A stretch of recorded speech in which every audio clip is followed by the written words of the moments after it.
व्याख्यामुद्रां करसरसुजैः पुस्तकं शङ्खचक्रे बिभ्रद्भिन्नस्फटिकरुचिरे पुण्डरीके निषण्णः अम्लानश्रैरमृतविशतैरंशभिप्लावयन् मामाविर्भूयादनघमहिमा मानसे वागधीशः। नमस्ते प्राणेश प्रणतविभवा यावनिमगाः नमस्वामिन् रामप्रियतमानमन् गुरुगुण नमस्तुभ्यं भीमप्रबलतमकृष्णेष्ट भगवन् नमः श्रीमन्मध्वप्रदिश सुदृशन्नो जय जय श्रीगुरुभ्यो नमः। नारायणं सुरगुरुं जगदेकनाथं भक्तप्रियं सकललोकनमस्कृतं च त्रैगुण्यवर्जितमजं विभुमाद्यमीशं वन्दे भवग्रम् अमरासुरसिद्धवन्द्यं नारायणं नमस्कृत्य नरं चैव नरोत्तमं देवीं सरस्वतीं व्यासं ततो जयमुदीरे। ವೇದವ್ಯಾಸರ ಮಹಾಭಾರತದ ಚಿಂತಕರಿಗೆ ವಂದನೆಗಳು. ಶಾಂತಿ ಪರ್ವದ 403ನೆಯ ಪ್ರವಚನ. ಅದಾಗಲೇ ವೃತ್ರನ ಚರಿತೆಯನ್ನು ಹೇಳಿದ ಭೀಷ್ಮರು ಮುಂದೆ ಧರ್ಮರಾಜನ ಕೇಳಿಕೆಯಂತೆ ವೃತ್ರವಧೆಯಿಂದ ಬಂದಿರುವ ಬ್ರಹ್ಮಹತ್ಯೆಯನ್ನು ಇಂದ್ರ ಎದುರಿಸಿದ ರೀತಿ ಹೇಗೆ, ಆತ ಬ್ರಹ್ಮದೇವರ ಹತ್ರ ಕೇಳಿ ಅದನ್ನು 4 ಪ್ರಕಾರದಿಂದ 4ವರೆಗೆ ಹಂಚುವ ಚಿಂತನೆ ಇಲ್ಲಿ ಬಂದಿದೆ. ಹಾಗಾಗಿ ಬ್ರಹ್ಮದೇವ ಅಗ್ನಿಯನ್ನು ಕರೆದಿದ್ದಾನೆ. ಅಗ್ನಿಯಲ್ಲಿ 1/4 ಬ್ರಹ್ಮಹತ್ಯೆಯ ಪಾಪವನ್ನು ಸ್ವೀಕರಿಸುವಂತೆ ಕೇಳಿದಾಗ ಅಗ್ನಿ ತನಗೇನು ಅದರಿಂದ ಬಿಡುಗಡೆ ಹೇಗೆ ಅಂತ ಕೇಳಿಕೊಂಡಿದ್ದ. ಬಹಳ ಸುಂದರವಾದಂತಹ ಒಂದು ಮಾತು. ಬೆಂಕಿಗೆ ಬಂದಿರತಕ್ಕಂಥ ಬ್ರಹ್ಮಹತ್ಯೆಯ ಪಾಲುದಾರರು ಯಾರು, ಹೇಗೆ, ಏನು, ಇತಿಹಾಸ ಏನು ಹೇಳಿದೆ ಅನ್ನುವುದರ ಚಿಂತನೆ.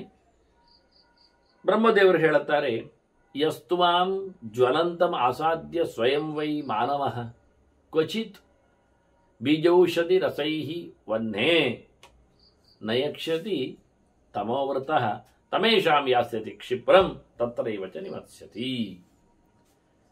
ನಿನ್ನನ್ನು ಹುಟ್ಟಿಸಿದ ಬಳಿಕ ಬೆಳೆಸಿದ ನಂತರ ಜ್ವಲನೆಗೊಳ್ಳುತ್ತಿರುವಾಗ ಒಂದೊಮ್ಮೆ ಮನುಷ್ಯ ಬಹಳ ಒಳ್ಳೆಯ ರೀತಿಯಿಂದ ಆಹುತಿಗಳನ್ನು ಕೊಡದೇ ಇದ್ದರೆ, ಹೋಮ ಹವನಗಳಿಂದ ದೇವತೆಗಳಿಗೆ ಮೆಚ್ಚುಗೆ ಆಗುವಂತೆ ದ್ರವ್ಯ ತ್ಯಾಗಗಳ ಅದು ಯಾವುದೆಲ್ಲ, ಬೀಜ, ಔಷಧಿ, ರಸ.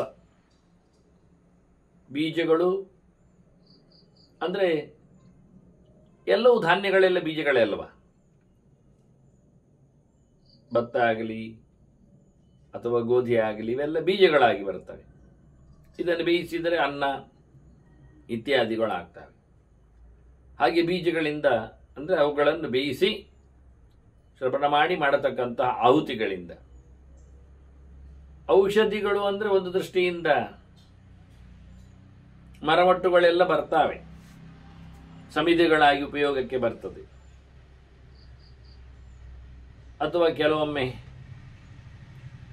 ಔಷಧಿಗಳಲ್ಲಿ ಭತ್ತ ರಾಗಿಗಳೆಲ್ಲ ಔಷಧಿಗಳಲ್ಲಿಯೂ ಸೇರುತ್ತವೆ. ಫಲಪಾಕ ಅಂತ ಔಷಧ್ಯ ಫಲಪಾಕ ಅಂತ ಹೇಳುವ ಮೂಲಕ ಆಗ ಬೀಜಗಳೆಲ್ಲ ಹಣ್ಣು ಹಂಪಲುಗಳಲ್ಲಿ ಬಂದು ಸೇರುತ್ತವೆ. ಇನ್ನು ರಸಗಳು ಅಂದರೆ ಗೋರಸ, ಹಾಲಿನಿಂದ ತೆಗೆದ ತುಪ್ಪ, ಜೇನುತುಪ್ಪ, ಇವೆಲ್ಲ ರಸಗಳು. ಈಗ ಇವುಗಳ ಸಮ್ಮೇಳನದಿಂದ ಒಂದು ದೃಷ್ಟಿಯಿಂದ ನಡೆಸುವ ಹೋಮ ಹವನಗಳು. ಬೀಜದಿಂದ ಚರುವ ಆಗ್ತದೆ, ರಸ ತುಪ್ಪ ಅನಿಸ್ತದೆ, ಔಷಧಿ ಸಮಿಧೆ ಆಗ್ತದೆ. ಹೀಗೆ ಸಮುಚ್ಚರ ವಾಜ್ಯ ಅಂತ ಹೇಳಿಕೊಳ್ಳುವ ಪ್ರಧಾನವಾದಂತಹ ವ್ಯವಸ್ಥೆಗಳು. ಆಜ್ಯೇನವ ಪಾಯಸೇನ ಸಮಿದ್ವಿಹಿ ಕ್ಷೀರಿಣಾಮಥ ಅಂತ ಹೋಮ ವಿಧಾನವನ್ನು ಆಚಾರ್ಯ ಮಧ್ವರು ಹೇಳುವಾಗ ಪ್ರಧಾನವಾಗಿ ತುಪ್ಪ, ಬೇಕಾದಷ್ಟು ತುಪ್ಪ ಇಲ್ಲದೆ ಹೋದಲ್ಲಿ ಬಗೆ ಬಗೆಯ ಸಮಿಧೆಗಳು, ಅಂದರೆ ಇಲ್ಲದೆ ಹೋದಲ್ಲಿ ಹಾಲಿನಲ್ಲಿ ಬೇಯಿಸಿದ ಅಕ್ಕಿ ಅನ್ನ, ಅದು ಆಗದೆ ಹೋದಲ್ಲಿ ಸಮಿಧೆಗಳು, ಅದು 3 ಸಹ ಅನ್ನುವ ನೆಲೆಯಲ್ಲಿ ಇವತ್ತು ನಾವು ನವಗ್ರಹ ಯಾಗಾದಿಗಳನ್ನೆಲ್ಲ ನಡೆಸುವಾಗ ಆಯಾ ಗ್ರಹಗಳಿಗೆ ಹೇಳಿದ ಸಮಿತಿಗಳನ್ನು ಉಪಯೋಗಿಸ್ತಾರೆ. ಮುಖ್ಯವಾಗಿ ಆಜ್ಯದೊಡನೆ ಆಹುತಿ ಕೊಡುವಲ್ಲಿ ಅರ್ಕ, ಪಾಲಾಶ, ಖದಿರ, ಅಪಾಮಾರ್ಗ, ವಿಪ್ಪಲ ಅಂತ ಹೇಳಿಕೊಂಡು ಉಪಯೋಗಿಸ್ತಾರೆ. ಆದರೆ ಅವರಿಗೆ ಹೇಳಿರತಕ್ಕಂತಹ ಅನ್ನ ನೈವೇದ್ಯಾದಿಗಳ ವೈವಿಧ್ಯವನ್ನು ಬಹಳ ಕಡಿಮೆಯಾಗಿ ನಡೆಸುವಂಥದ್ದು. ಎಲ್ಲರಿಗೂ ಒಂದೇ ಪ್ರಕಾರವಾದಂತಹ ಅನ್ನವೇ, ಬೇಯಿಸಿದ ಅಕ್ಕಿ. ಆದರೆ ಮೂರನ್ನು ಹಾಕ್ತಾರೆ. ಅದರಿಂದ ಈ ಮೂರು ಶಬ್ದಗಳು ಇಲ್ಲಿ ಹೇಳಿದ ಹಾಗೆ ಬೀಜ, ಔಷಧಿ, ರಸೈಹಿ, ವನ್ಹೆ, ನಯಕ್ಷತಿ, ತಮೋವ್ರತ. ಹಾಗಾಗಿ ಅವನು ತಿಳಿಯದೆ ಅಜ್ಞಾನಿಯಾಗಿ ಅಗ್ನಿಯನ್ನು ಮನೆಯಲ್ಲಿ ಬೆಳೆಸಿದ ನಂತರ ಅದಕ್ಕೆ ಅನುಗುಣವಾಗಿ ಯಜ್ಞಯಾಗಗಳನ್ನು ನಡೆಸಬೇಕು. ಕೇವಲ ತನ್ನ ಹೊಟ್ಟೆ ಹೊರಿಲಿಕ್ಕೋಸ್ಕರ ಮಾತ್ರ ಅಲ್ಲ, ಮಾಡಿದ ಪದಾರ್ಥಗಳನ್ನು ಅಗ್ನಿಮುಖದಲ್ಲಿ ತ್ಯಾಗ ಮಾಡಬೇಕು. ಅವನು ದೇವತೆಗಳಿಗೆ ಅದನ್ನು ಉಣಬಡಿಸಬೇಕು. ಹಾಗಾಗಿ ಅದನ್ನೆಲ್ಲ ವೈಶ್ವದೇವ ಕರ್ಮ ಅಂತಲೂ ಕರೀತಾರೆ, ಮತ್ತೆ ಅನುಯಾಗ ಅಂತಲೂ ತಿಳಿಸ್ತಾರೆ. ಹೀಗೆ ಅನೇಕ ಪ್ರಕಾರಗಳಲ್ಲಿ ನಿನ್ನನ್ನು ಮನೆಯಲ್ಲಿ ಅಥವಾ ಎಲ್ಲಿಯೇ ಆದರೆ ನಿನ್ನನ್ನು ಬೆಳೆಸಿದ ಬಳಿಕ, ಉಗಮಿಸಿಕೊಂಡ ಬಳಿಕ ಅವರು ಅಧಿಕೃತವಾಗಿ ಅದಕ್ಕೆ ಬೇಕಾಗಿರತಕ್ಕಂಥ ಆಹುತಿಗಳನ್ನು ನೀಡದೇ ಹೋದಲ್ಲಿ ಅವರನ್ನು ಈ ಬ್ರಹ್ಮಹತ್ಯೆ ಮೆತ್ತಿಕೊಳ್ಳುತ್ತದೆ ಅಂತ. ಅದು ಕಾಟ ಕೊಡುವುದಲ್ಲ, ಅಲ್ಲೇ ಉಳ್ಕೊಳ್ಳುತ್ತದೆ ಎಂದದು ಮುಖ್ಯ. ಹಾಗಾಗಿ ಯಾರು ತಮ್ಮ ಹೊಟ್ಟೆಪಾಡಿಗೋಸ್ಕರ ಮನೆಯಲ್ಲಿ ಆಗಲಿ ಎಲ್ಲಿಯೇ ಆಗಲಿ ಬೆಂಕಿಯನ್ನು ಉರಿಸಿಕೊಂಡು ಆಹಾರವನ್ನು ಬೇಯಿಸಿಕೊಂಡು ಅಗ್ನಿಗೆ ಆಹುತಿ ಕೊಡದೆ ತಿಂತಾರೋ ಅವರೆಲ್ಲ ಬ್ರಹ್ಮಹತ್ಯೆಯ ಪಾಲನ್ನು ವಿಶ್ವರೂಪನ ಸಂಹಾರದಲ್ಲಿ, ವೃತ್ರನ ಸಂಹಾರದಲ್ಲಿ ನಡೆದ ಫಲವನ್ನು ಅವರು ಪಡಿತಾರೆ ಅಂತ ಹೇಳುತ್ತಾನೆ. ಅಗ್ನಿ ಆಯಿತು ಅಂದ ತೆರಳಿದ. ಹೀಗೆ ಮತ್ತೆ ಈಗ ಮರಮಟ್ಟುಗಳ ಹೋಮ ಹವನಗಳನ್ನು ಚಿಂತನೆ ಮಾಡಿದ್ರಿಂದ ಮರಮಟ್ಟುಗಳನ್ನೇ ಬ್ರಹ್ಮದೇವ ತಿಳಿಸಿಬಿಟ್ಟ.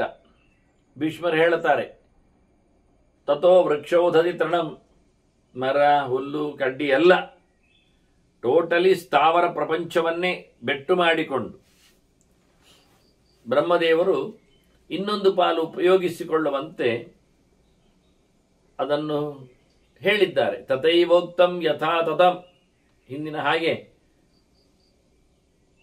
ವೃತ್ರಾಸುರ ಸಂಹಾರದಿಂದ ಇಂದ್ರನನ್ನು ಮೆತ್ತಿಕೊಂಡಿರತಕ್ಕಂಥ ಬ್ರಹ್ಮಹತ್ಯೆ ಒಂದು ಪಾಲನ್ನು, 1/4, 4ನೇ ಅಂಶವನ್ನು ಮರಮಟ್ಟುಗಳು, ಗಿಡಗೆಂಟೆಗಳು, ಸ್ಥಾವರಗಳು ಪಡೆಯಬೇಕು ಅಂತ ಕೇಳಿಕೊಂಡಾಗ ಅವೆಲ್ಲ ಮಾತಾಡ್ತಾವೆ, ಹೇಳುತ್ತಾವೆ, ಚತುರ್ಮುಖನಲ್ಲಿ ತಿಳಿಸಿಬಿಡುತ್ತಾವೆ. ನಮ್ಮ ಬದುಕು ಹೇಗಿದೆ ನೋಡಿ ಅಂತ ಹೇಳಿ ಬಹಳ ಚೆನ್ನಾಗಿದೆ. ಸ್ವಭಾವ ನಿಹತಾನ್ ಅಸ್ಮಾನ್ ನ ಪುನರ್ ಹಂತುಮರಸಿ. ಇದಾಗಲೇ ನಾವು ಸಂಕಟದಲ್ಲಿದ್ದೇವೆ, ಸತ್ತಾಗಿದ್ದೇವೆ.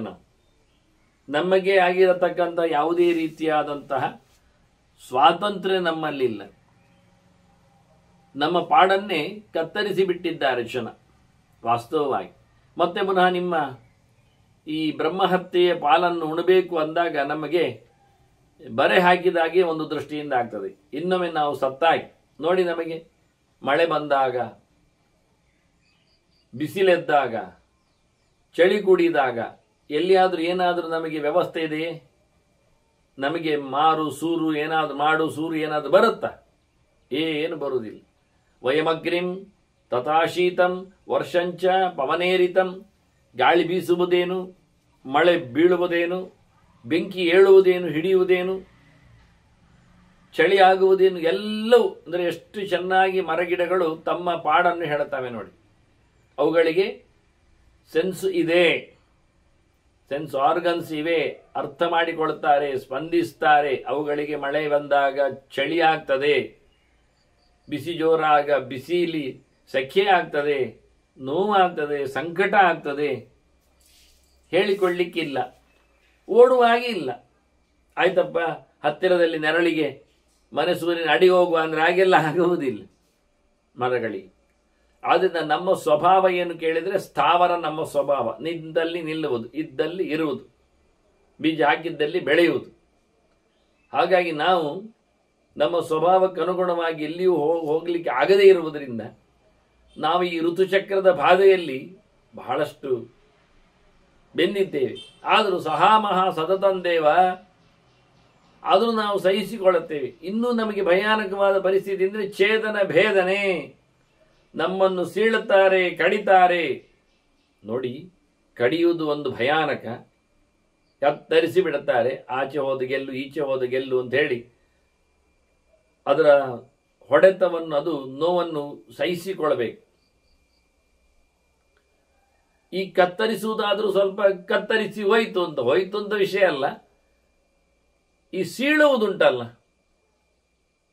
ಅದು ಇನ್ನಷ್ಟು ವಿಚಿತ್ರವಾಗಿದೆ ಅಂತದ್ದು. ಇದು ಮರ, ನನ್ನನ್ನು ಅವರು ಸಿಗುತ್ತಾರೆ ಜೀವಂತವಾಗಿ. ನೋಡಿ, ತುಂಡಾದ ತುಂಡನ್ನು ಕತ್ತರಿಸುವ ವಿಷಯ ಬೇರೆ, ಮರವನ್ನೇ ಸಿಗುಳುವ ವಿಷಯ ನೋಡಿದರೆ ಅಲ್ಲಿಗೆ ಭಯಂಕರವಾದಂತಹ ನೋವನ್ನು ಅನುಭವಿಸ್ತದೆ ಅಂತದೆ ನಾನು. ಅದರಿಂದ ನನಗೆ ನೀವು ಕೊಟ್ಟ ಸೊತ್ತನ್ನು ಉಪಯೋಗಿಸಿಕೊಳ್ಬೇಕು ಅಂದರೆ ನಮಗಿದರ ಕಡೆ ಏನು? ನಮ್ಮಲ್ಲಿ ಬ್ರಹ್ಮಹತ್ಯೆ ಆವರಿಸಿಕೊಂಡಾಗ ನಮ್ಮ ವ್ಯವಸ್ಥೆ ಹೇಗೆ ಅಂತ ಮರಮಟ್ಟುಗಳು ಬ್ರಹ್ಮದೇವರಲ್ಲಿ ಕೇಳಿಕೊಳ್ತಾರೆ. ಅದಕ್ಕೆ ಮೋಚನೆಯ ಬಗ್ಗೆ ಬ್ರಹ್ಮದೇವ ಹೇಳುತ್ತಾನೆ. ಪರ್ವಕಾಲೇತು ಸಂಪ್ರಾಪ್ತೆ ಯೋ ವೈ ಛೇದನ ಭೇದನಂ ಕರಿಷ್ಯತಿ ನರೋ ಮೋಹಾತ್ ತಮೇವಾನುಗಮಿಷ್ಯತಿ ಅಂತಾರೆ. ಬಹಳ ಅದ್ಭುತವಾದಂತಹ ಮಾತಿದು. ಯಾರಾದರೂ ನಿಮ್ಮನ್ನು ಪರ್ವಕಾಲದಲ್ಲಿ, ನಿಜವಾಗಿ ಪರ್ವಕಾಲ ಅಂದರೆ ಅಮಾವಾಸ್ಯೆ ಅಂತ ಅರ್ಥ. ಅಮಾವಾಸ್ಯೆ ಎಂದು ಯಾರಾದರೂ ಕಡಿದರೆ, ತುಂಡರಿಸಿದರೆ, ನಿಮ್ಮ ಮೇಲೆ ದೌರ್ಜನ್ಯವನ್ನು, ನೋವನ್ನು ಮಾಡಿದರೆ ಖಂಡಿತವಾಗಿಯೂ ಆ ಮನುಷ್ಯ ನರಹ ಅವನು ಬ್ರಹ್ಮಹತ್ಯೆ ಪಾಪವನ್ನು ಹೊತ್ತ ಹಾಗೆ ಮೆತ್ತಿಕೊಳ್ಳುತ್ತಾನೆ. ನಿಮಗೆ ಅಂಟಿದ ಪಾಪ ಅವನಿಗೆ ಹೋಗ್ತದೆ ಅಂತ. ಹೀಗಾಗಿ ಯಾರೂ ಯಾವತ್ತೂ ಸಹ ಅಮಾವಾಸ್ಯೆಯಂದು ಮರಗಳನ್ನು ಕಡಿಯಲೇಬಾರದು. ಇದು ಇವಾಗ ಕಥೆಯಲ್ಲಿ ನಾನು ಅದನ್ನು ಸ್ಪಷ್ಟಪಡಿಸಿದೆ ತಮಗೆ. ನಾನು ಯಾವತ್ತೂ ಅದರ ಬಗ್ಗೆ ಚಿಂತನೆಯನ್ನು ಹೇಳಿದ್ದೆ. ಇಲ್ಲಿ ಪರ್ವಕಾಲಕ್ಕೆ ಎನ್ನುವುದನ್ನು, ಅಮಾವಾಸ್ಯೆ ಎನ್ನುವುದನ್ನು ಬೇರೆ ಪುರಾಣಗಳ ಮಾತುಗಳಿಂದ ನಾವು ಜಸ್ಟಿಫೈ ಮಾಡಲಿಕ್ಕೆ ಬರ್ತದೆ. ಇಲ್ಲ, ಪರ್ವಕಾಲಗಳು ಎನ್ನುವುದು ಬದುಕಿನಲ್ಲಿ ಬಹಳಷ್ಟು ಇವೆ. ಅಂದರೆ ಮನುಷ್ಯನಿಗೆ, ಗೃಹಸ್ಥನಾದವನಿಗೆ ಪರ್ವಕಾಲದಲ್ಲಿ, ಅಂದರೆ ಇದು ಧರ್ಮಶಾಸ್ತ್ರಗಳ ಗೆರೆಗಳು, ಬೇರೆ ಪುರಾಣಗಳ ಮಾತುಗಳು ಕಂಟ್ರೋಲ್ ಮಾಡಿದ ರೀತಿ ಹೇಳಿದರೆ, ಅವನು ಪ್ರತಿನಿತ್ಯ ಹಗಲು ಮತ್ತು ರಾತ್ರಿ ಊಟ ಮಾಡಲಿಕ್ಕೆ ಯೋಗ್ಯನು, 2 ಹೊತ್ತು ಊಟಕ್ಕೆ ಯೋಗ್ಯ ಗೃಹಸ್ಥನಾದವನಿಗೆ. ಅದರಲ್ಲಿಯೂ ಕೆಲವು ದಿವಸಗಳಲ್ಲಿ ಅವನಿಗೆ 2 ಹೊತ್ತು ಊಟ ಇಲ್ಲ, ಒಂದೇ ಹೊತ್ತು ಊಟ. ಒಂದು ದಶಮಿ ಮತ್ತು ಏಕಾದಶಿ, ಅದು ಮಾಮೂಲಿ. ದ್ವಾದಶಿ, ಏಕಾದಶಿಯಲ್ಲಿ ಊಟವೇ ಇಲ್ಲಲ್ಲ. ಹಾಗಾಗಿ ಹೇಳುವಾಗ ಏಕಾದಶಿಯ ವ್ರತದ ಬಗ್ಗೆ ಮಾತಾಡುವಾಗ ಒಂದು ಮಾತು ಬರ್ತದೆ, ಏಕಾದಶಿ ಫಲಪ್ರೇಪ್ಸು ತ್ಯಜೇದ್ ಭುಕ್ತ ಚತುಷ್ಟಯಂ ಅಂತ. ಏಕಾದಶಿ ಉಪವಾಸ ಮಾಡಿದ ಫಲ ಬರಬೇಕಾದರೆ 4 ಊಟ ಬಿಡಬೇಕು ಅಂತ. ನೋಡಿ, ಇದೆಂತ ಮಾರ್ಯಾರೆ, ಏಕಾದಶಿ ಫಲ ಬರಬೇಕಾದ್ರೆ 4 ಊಟ ಬಿಡುವುದಂದ್ರೆ, 4 ಊಟ ಬಿಡುವುದಂದ್ರೆ ಏಕಾದಶಿಯಲ್ಲಿ ದಿನದಲ್ಲಿ 2 ಊಟದ ಲೆಕ್ಕಾಚಾರದಲ್ಲಿ 2 ಊಟ ಬಿಟ್ಟದ್ದಾವತ್ತು ಉಪವಾಸ. ಮತ್ತೆ 2 ಊಟ ಯಾವುದು ಬಿಡಲಿಕ್ಕೆ ಕೇಳಿದರೆ ದಶಮಿ ಮತ್ತು ದ್ವಾದಶಿ, ಹಿಂದಿನ ಮತ್ತು ಮುಂದಿನ ದಿನದಲ್ಲಿಯೂ ಒಂದೇ ಊಟ ಮಾಡಲಿಕ್ಕೆ. ಅಲ್ಲಿ 2 ಊಟ ಇತ್ತು ಲೆಕ್ಕದಲ್ಲಿ, ಒಂದೇ ಊಟ ಮಾಡಲಿ. ಹೀಗೆ 4 ಊಟ ಬಿಟ್ಟರೆ ಏಕಾದಶಿ ಫಲ ಬರುತ್ತೆ, ಮಾಡಿದ ಫಲ ಬರ್ತದೆ ಅಂತ. ಹೀಗೆ ಆದ್ರಿಂದ ಏನಾಯಿತು, ಪ್ರತಿನಿತ್ಯ 2 ಊಟ ಉಂಟು ಅಂತ ಗೊತ್ತಾಯಿತು. ಹಾಗಾಗಿ ಬಿಡುವ ದಿನ ಯಾವುದು ಬಂತು, ಅದು ಪರ್ವಕಾಲದಲ್ಲಿ ಬಿಡುವುದು ಅಂತ ಬಂತು. ಆ ಪರ್ವಕಾಲ ಯಾವುದು ಅಂದರೆ ದಶಮಿ, ಏಕಾದಶಿ, ದ್ವಾದಶಿ, ಅಮಾವಾಸ್ಯೆ, ಹುಣ್ಣಿಮೆ, ಸಂಕ್ರಾಂತಿ. ಹಾಗಾಗಿ ಸಂಕ್ರಮಣವನ್ನು ಸಹ ಪರ್ವಕಾಲವನ್ನಾಗಿ, ಆನಂತರ ಹುಣ್ಣಿಮೆಯನ್ನು ಸಹ ಪರ್ವಕಾಲವನ್ನಾಗಿ ಗಮನಿಸ್ತಾರೆ, ಗುರುತಿಸ್ತಾರೆ. ಇದರೊಟ್ಟಿಗೆ ದಿನತ್ರಯಗಳು, ಏಕಾದಶಿಯು ಪರ್ವಕಾಲವೇ, ದಶಮಿ ದ್ವಾದಶಿಯು ಸೇರಿಕೊಂಡು. ಹಾಗಾಗಿ ಒಂದು ತಿಂಗಳಲ್ಲಿ ಒಂದು ಸಂಕ್ರಮಣ ಬರ್ತದೆ, ಒಂದು ಹುಣ್ಣಿಮೆ ಬರ್ತದೆ, ಒಂದು ಅಮಾವಾಸ್ಯೆಯು ಬರ್ತದೆ, ಜೊತೆಯಲ್ಲಿ ದಶಮಿ, ಏಕಾದಶಿ, ದ್ವಾದಶಿ 2 ಟೈಮ್ ಬರ್ತದೆ. ಹಾಗಾಗಿ 6, 3, 9 ದಿನ ನಿರ್ಬಂಧಿತವಾಗಿ ತಿಂಗಳಲ್ಲಿ ಮರ ಮಟ್ಟುಗಳ ಕಡಿತ ಇಲ್ಲ. ಇನ್ನು ಇದರ ಬಗ್ಗೆ ಸ್ವಲ್ಪ ಒಂದು ಕಡೆ ಹೆಚ್ಚಿನ ಮಾತು ಏನು ಬಂದಿದೆ ಅಂದರೆ, ದನಕ್ಕೆ ಹುಲ್ಲಿಗಾಗಿ ತೆಗಿಲಿಕ್ಕೆ ಬರ್ತದೆ ಅಂತ. ಆದರೆ ದನವೇನು ಕೇಳುವುದಿಲ್ಲ, ಇವತ್ತೇ ತೆಗೆದುಕೊಡು ಒಂದು ಗಲಾಟೆ ಮಾಡುವುದಿಲ್ಲ. ಹಾಗಾಗಿ ನಾವು ಹಿಂದಿನ ದಿನ ತೆಗಿಲಿಕ್ಕೆ ಬರ್ತದೆ. ಎಲ್ಲಿಯೂ ಸಹ ಒಟ್ಟೊಟ್ಟು ಬರುವುದು ಬಹಳ ಕಡಿಮೆ. ಅಂದರೆ ದಿನತ್ರಯದಲ್ಲಿ ದಶಮಿ, ಏಕಾದಶಿ, ದ್ವಾದಶಿ ಒಟ್ಟಿಗೆ ಬಂತು 3 ದಿನ. ಹಾಗಾಗಿ 3 ದಿನದ ಮೊದಲೇ ಬೇಕಾದಷ್ಟು ಹೇರಳವಾಗಿ ದನಕ್ಕೆ ಗ್ರಾಸಕ್ಕೆ ಬೇಕಾದ ಹುಲ್ಲನ್ನೆಲ್ಲ ಕತ್ತರಿಸಿ, ಛೇದನ ಭೇದನ ಅಂದಿದ್ದಾರೆ ಇಲ್ಲಿ, ಕತ್ತರಿಸಿ ತುಂಡರಿಸಲು ಇಡಲಿಕ್ಕೆ ಬರ್ತದೆ. 3 ದಿನದೇನು ದೊಡ್ಡ ಸಂಗತಿ ಅಲ್ಲ. ಆದರೆ 3ನೇ ದಿನದ ನಂತರದಲ್ಲಿ 4ನೇ ದಿನವೇ ಒಂದೊಮ್ಮೆ ಸಂಕ್ರಮಣ ಬಂದರೆ 4 ದಿನವೂ ರಜೆ ಆಗ್ತದೆ. ಅದು 5ನೇ ದಿನವೇ ಹುಣ್ಣಿಮೆ ಬರುವುದಿಲ್ಲ, ಅದು ಅಮಾವಾಸ್ಯೆ ಬರುವುದಿಲ್ಲ. ಆದ್ದರಿಂದ ಒಂದೇ ಪ್ರಕಾರದಲ್ಲಿ ನಿರಂತರವಾಗಿ 5 ದಿನ ಎಲ್ಲ ರಜೆ ಆಗುವುದಿಲ್ಲ, 4 ದಿನ ಮ್ಯಾಕ್ಸಿಮಮ್ ಆಗುವುದುಂಟು, ಇಲ್ಲ ಅಂತಲ್ಲ. ಹಾಗಾಗಿ 4 ದಿನಕ್ಕೆ ಬೇಕಾದಂತಹ ಸೊಪ್ಪು ಸೌದೆಗಳನ್ನು ಒಂದೊಮ್ಮೆ ದನಗಳಿಗೆ ಅಂತ ಆದರೆ ತೆಗೆದಿಡಲಿಕ್ಕೆ ಬರ್ತದೆ. ಹಾಗೆ ಸೌದೆ, ಸಮಿದೆ, ಹೋಮ ಹವನಗಳಿಗೂ ಎಲ್ಲಕ್ಕೂ ಅನ್ವಯ ಇದೆ. ಆದ್ದರಿಂದ ಇದು ವಿಸ್ತಾರವಾದಂಥ ಪರ್ವಕಾಲದ ಚಿಂತನೆಯಲ್ಲಿ ಬಂದ ಸಂಗತಿ. ನೀವು ಅತ್ಯಂತ ಸಂಕ್ಷೇಪವಾಗಿ ಯೋಚನೆ ಮಾಡಿಕೊಂಡ್ರೆ, ಇಲ್ಲಾದ್ರೆ ಇವರು ಹೇಳುವಾಗ ಪರ್ವಕಾಲೇತ್ತು ಸಂಪ್ರಾಪ್ತೆ ಅಂತ ಹೇಳುವಾಗ ಪರ್ವಕಾಲೇಶು ಅಂತ ಹೇಳಬಹುದಿತ್ತು ಬಹುವಚನದಲ್ಲಿ. ಆದರೆ ಇವರು ಒಂದೇ ಗಮನಿಸಿದ, ಅಂದರೆ ಬೇರೆ ಪುರಾಣಗಳಲ್ಲಿ ಒಂದನ್ನೇ ಅಮಾವಾಸ್ಯೆಯನ್ನೇ ಪ್ರಧಾನವಾಗಿ ಮರಗಳಿಗೆ ಕತ್ತರಿ ಪ್ರಯೋಗ ಇಲ್ಲ ಅಂತ. ಈ ಚಂದ್ರ ವನೌಷಧಿಗಳ ರಾಜ, ಹಾಗಾಗಿ ಅವುಗಳಿಗೆ ಬಹಳ ಇಂಬು ಕೊಡುವವ ಚಂದ್ರ. ಹಗಲಿಗೆ ಬಿಸಿ ಹೆಚ್ಚಾಗ್ತದೆ, ಹಾಗಾಗಿ ರಾತ್ರಿ ಅವುಗಳು ಬಹಳ ತಂಪಿನಲ್ಲಿ ಒಳ್ಳೆ ರೀತಿಯಾದಂತಹ ನಿದ್ದೆಯನ್ನು ರಿಲ್ಯಾಕ್ಸ್ ಮಾಡಿಕೊಳ್ತಾರೆ. ಆದ್ದರಿಂದ ಚಂದ್ರನಲ್ಲಿ ಕೃಷ್ಣ ತಾನಿದ್ದುಕೊಂಡು ಮರಮಟ್ಟುಗಳಿಗೆ ಸಂತೋಷವನ್ನು ಕರುಣಿಸ್ತೇನೆ ಅಂತ ಹೇಳಿಕೊಂಡದ್ದವು. ಗಾಮ್ಯಾವಿಶ್ಯಜ ಭೂತಾನಿ ಧಾರಯಾಮಿ ಹಮೋಜಸ ಪುಷ್ಣಾಮಿ ಚೌಷಧಿ ಸರ್ವ ಸೋಮೋ ಭೂತ್ವ ರಸಾತ್ಮಕ ಅಂತ ಹೇಳಿ ಅವುಗಳಿಗೆ ಸಾರನಾಗಿ ಆಹಾರನಾಗಿ ನಾನು ಚಂದ್ರನಲ್ಲಿದ್ದುಕೊಂಡು ಬರ್ತೇನೆ ಅಂತ ಹೇಳಿದ್ದಾನೆ. ಹೀಗಾಗಿ ಚಂದ್ರನು ಅಮಾವಾಸ್ಯೆಯಂದು ಹಗಲಿಗೆ ಸೂರ್ಯನಲ್ಲಿ ಇರಲಿಕ್ಕೆ ಹೋಗಿ ಇಡೀ ದಿನದಲ್ಲಿಯೂ ಚಂದ್ರನ ಪ್ರಭಾವ ಇರುವುದರಿಂದ ಅವತ್ತು ಕಡಿಲಿಕ್ಕೆ ಬರುವುದಿಲ್ಲ, ಅಲ್ಲಿ ಚಂದ್ರ ಲೋಪ ಇದ್ದಾನೆ ಅನ್ನುವ ದೃಷ್ಟಿಯಿಂದಲೂ ಅಮಾವಾಸ್ಯೆಗೆ ಹೆಚ್ಚು ಒತ್ತು ಬರ್ತದೆ. ಹೀಗಂತೂ ಅಮಾವಾಸ್ಯೆಯನ್ನಿಟ್ಟುಕೊಂಡಲ್ಲಿ ನೆನಪು ಮಾಡಿಕೊಂಡ್ರೆ ಯಾವುದೇ ಮರಮಟ್ಟುಗಳಿಗೆ ಘಾಸಿಯನ್ನು ಮಾಡದೆ ಹೋದರೆ ನಮಗೆ ವೃತ್ರನ ನೆಲೆಯಲ್ಲಿ ಬಂದಿರುವ ಬ್ರಹ್ಮಹತ್ಯೆಯ ನಂಟು ಬರುವುದಿಲ್ಲ. ಮತ್ತೆ ಪುನಃ ಬ್ರಹ್ಮದೇವ ಯೋಚನೆ ಮಾಡಿದ, ಅಲ್ಲಿಗೆ ಇಬ್ಬರಿಗೆ ಹಂಚಿ ಆಯಿತು, ಅರ್ಧವಾಸಿ ಖಾಲಿ ಆಯಿತು ಬ್ರಹ್ಮಹತ್ಯೆ. ನೋಡಿ, ಒಬ್ಬರಿಗೆ ಒರೆಸಲಿಲ್ಲವ. ಅಪ್ಸರೆಯರನ್ನು ಕರೆದ, ಅಪ್ಸರೆಯರು ಬಂದರು. ನೋಡಿ, ಅಗ್ನಿ ಎನ್ನುವ ಒಬ್ಬ ದೇವತೆಗಳಲ್ಲಿ ಅವಮ, ಅತ್ತ ಮರಮಟ್ಟುಗಳು ಎನ್ನುವುದು ಬೇರೆ ಜಾತಿಯ ವ್ಯವಸ್ಥೆ. ಈಗ ಅಪ್ಸರೆಯರು ಮತ್ತೆ ದೇವಲೋಕದವರು. ಅವರು ಬಂದ ತಕ್ಷಣ ಅವರು ಸಹ ವಿಷಯ ತಿಳಿದಾಗ ಅವರು ಕೇಳ್ತಾರೆ ಬ್ರಹ್ಮನಲ್ಲಿ, ನಾವೇನು ಆಗುವುದಿಲ್ಲ, ಹೇಳಲಿಕ್ಕೆ ಬರುವುದಿಲ್ಲ, ನಿನ್ನ ಆದೇಶ ಅಲ್ವಾ, ತಗೊಳ್ಳುತ್ತೇವೆ. ಆದರೆ ಗ್ರಹಣೆ ಕೃತಬುದ್ಧಿನ ದೇವೇಶ ತವ ಶಾಸನಾತ್ ಮೋಕ್ಷಂ ಸಮಯತಃ ಅಸ್ಮಾಕಂ ಚಿಂತೆಯಸ್ವ ಪಿತಾಮಹ. ನಮಗೆ ಬಿಡುಗಡೆ ಅಂತ ಒಂದು ಯೋಚನೆ ಮಾಡಬೇಕಲ್ಲ, ಹೇಳಬೇಕಲ್ಲ. ನಿಮ್ಮ ವಿಶೇಷವಾದಂತಹ ಆಜ್ಞೆಯನ್ನು ನಾವು ಮನ್ನಿಸುವುದೇ, ಅದನ್ನು ಕೇಳಲಿಕ್ಕಿಲ್ಲ, ಶಿರಸಾವಹಿಸಿಕೊಳ್ಳುತ್ತೇವೆ. ಆದರೆ ನಮಗೆ ಅಂಟಿರತಕ್ಕಂಥ ಕೊಳೆ, ಹತ್ಯೆ, ಇದರ ನಿರ್ಗಮನದ ಕತೆ ಏನು ಅಂತ ಒಂದು ಯೋಚಿಸಬೇಕಲ್ಲ ಅಂತಾನೆ.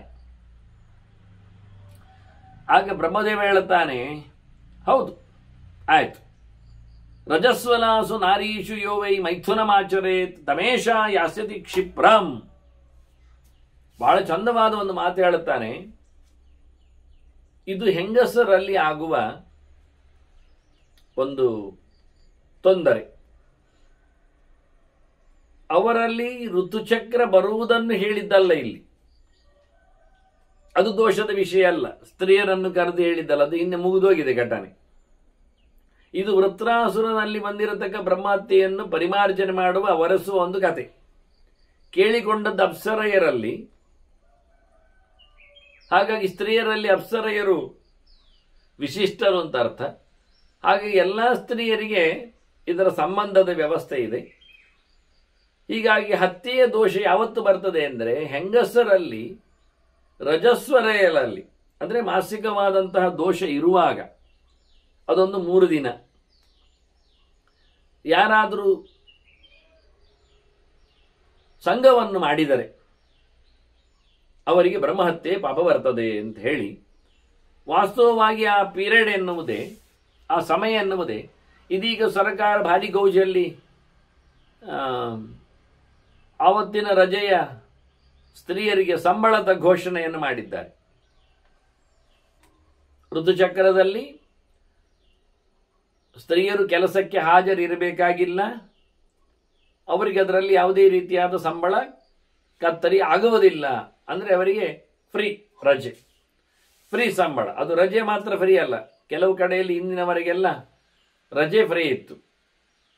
ಅದೀಗ ಒಂದು ಮೆಷಿನ್ ಮಾಡಿಕೊಂಡು ಅವರಿಗೆ ಆಗತಕ್ಕಂತಹ ಸಂಕಟ ಏನು ಎನ್ನುವುದನ್ನು ನೋಡಿಕೊಳ್ಳಿಕ್ಕೆ ಬರ್ತದೆ ಅಂತ ಗಂಡುಗಳು ಸಹ ಅದನ್ನು ಹಾಕಿಕೊಂಡು ಅದು ಹೇಗೆ ಹೊಟ್ಟೆಯನ್ನು ನೋಯಿಸ್ತದೆ, ಅವರಿಗೊಂದು ಹೊಸದಾದಂತಹ ಗರ್ಭಾಶಯ ಇದೆ ಸೃಷ್ಟಿಯಲ್ಲಿ.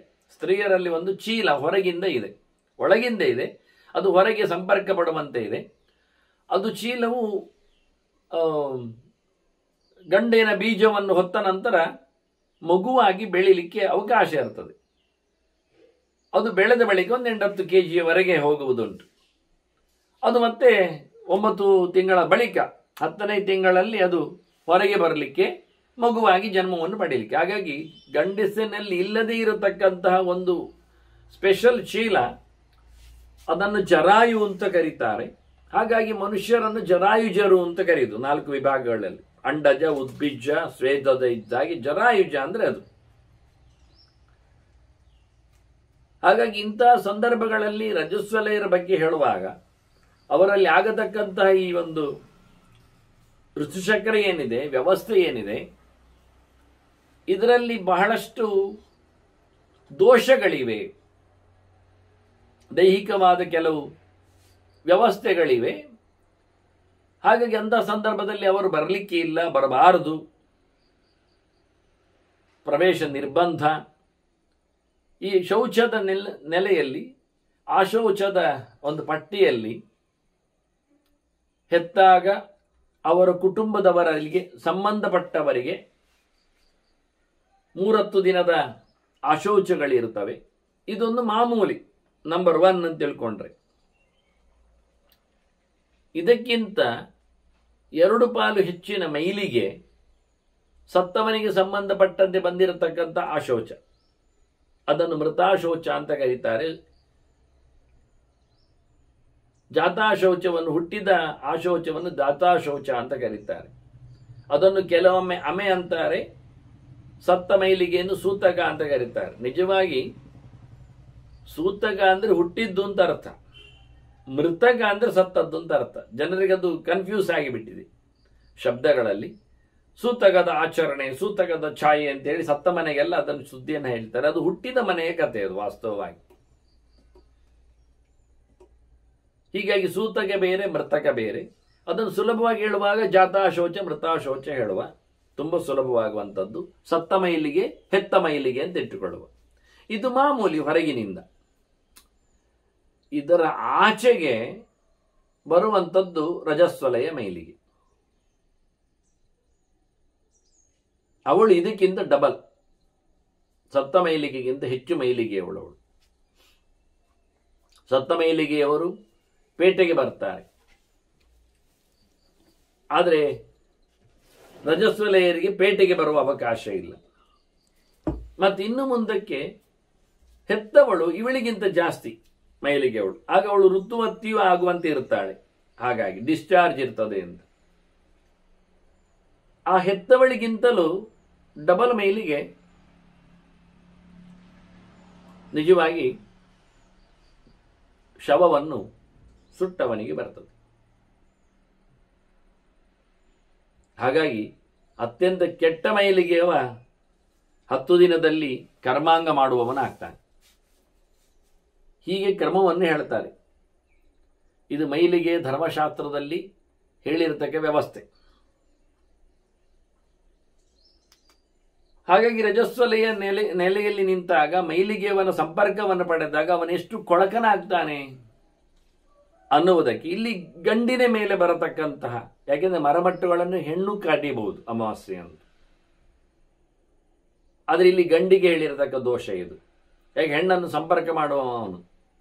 ಆದ್ದರಿಂದ ಪೀರಿಯಡ್ ಸಂದರ್ಭದಲ್ಲಿ ಯಾವನು ಸಹ ಹೆಣ್ಣಿನ ಸಂಘವನ್ನು ಮಾಡಲಿಕ್ಕೆ ಇಲ್ಲ. ಇದನ್ನು ವೈಜ್ಞಾನಿಕವಾಗಿಯೂ ವೈದ್ಯಕೀಯವಾಗಿಯೂ ಅದೆಷ್ಟು ಹಾಳಾಗ್ತದೆ, ಏನು ಅವಸ್ಥೆಯಲ್ಲಿರ್ತದೆ ಎನ್ನುವುದನ್ನೆಲ್ಲ ಅವರು ತಿಳಿಸಿದ್ದಾರೆ, ಇದನ್ನು ಗಮನಿಸಿದ್ದಾರೆ. ಇದನ್ನು ಧಾರ್ಮಿಕವಾಗಿ ಮಾಡಬೇಕು ಅನ್ನುವಂತೆ ಹೇಳತಕ್ಕಂಥ ಧರ್ಮ ಒಂದಿದ್ದರೆ ಅದು ಅತ್ಯಂತ ಹೇಸಿಗೆಯ ಹಾಳಿನ ಕತೆ ಅಷ್ಟೇ ಅಲ್ಲದೆ ಅವರಿಗೆ ಅಂತ ಬುದ್ಧಿ ಕೊಟ್ಟು ಆ ಧರ್ಮದಲ್ಲಿ ಆ ನೆಲೆಯಲ್ಲಿ ನಡೆಸಬೇಕು ಅನ್ನತಕ್ಕಂಥ ವಿಪರೀತದ ಕ್ರಮ ಅಂದರೆ ಅದು ಅವರಿಗೆ ಬ್ರಹ್ಮಹತ್ಯೆ ಬರಲಿ ಅಂತ ಹೇಳಿದ್ದು ಅಂತಲೇ ಅರ್ಥ. ಅದು ಒಂದು ಚಂದವೇ. ಯಾರು ಶೇರ್ ಮಾಡಿಕೊಳ್ತಾರೆ ಅಂದರೆ ಆ ಧರ್ಮದವರು ಅದು ಮಾಡಲೇಬೇಕು ಅಂತ ನಮ್ಮ ಧರ್ಮದಲ್ಲಿ ಉಂಟು ಅಂತ ಹೇಳಿಕೊಳ್ಳುವರಿದ್ರೆ ಅವರು ಖಂಡಿತವಾಗಿಯೂ ಅದನ್ನು ಅನುಭವಿಸ್ತಾರೆ ಅಂತ ಅರ್ಥ, ಹತ್ಯೆಯ ಕಥೆಯನ್ನು. ಹೀಗೆ ಬ್ರಹ್ಮದೇವ ಹೇಳಿದ ಬಳಿಕ ಯೋಚನೆ ಮಾಡಿದ ಬ್ರಹ್ಮದೇವ ಇನ್ನೊಂದು ಪಾಲು ಉಳಿದಿದೆ, ಮುಕ್ಕಾಂಶ ಕಳೆದಿದೆ. ನೀರನ್ನು ಕರೆದಿದ್ದಾನೆ. ನೀರು ಬಂದಿದೆ ನೋಡಿ. ಇದು ಅಗ್ನಿಯನ್ನು ಕರೆದಾಗ ಈಗ ನೀರು ಆ ಲೆಕ್ಕಾಚಾರದಲ್ಲಿ ನೀರು ಹೇಳ್ತದೆ ದೇವರ ಹತ್ರ, ಸ್ವಾಮಿ ಎಲ್ಲವೂ ನೀವೇ, ನೀವು ಹೇಳಿದಾಗೆ ನಾವು ಕೇಳುವುದೇ. ತ್ವಮಿದೇವೇಶ ಸರ್ವಸ್ಯ ಜಗತಃ ಪರಮಾಗತಿ.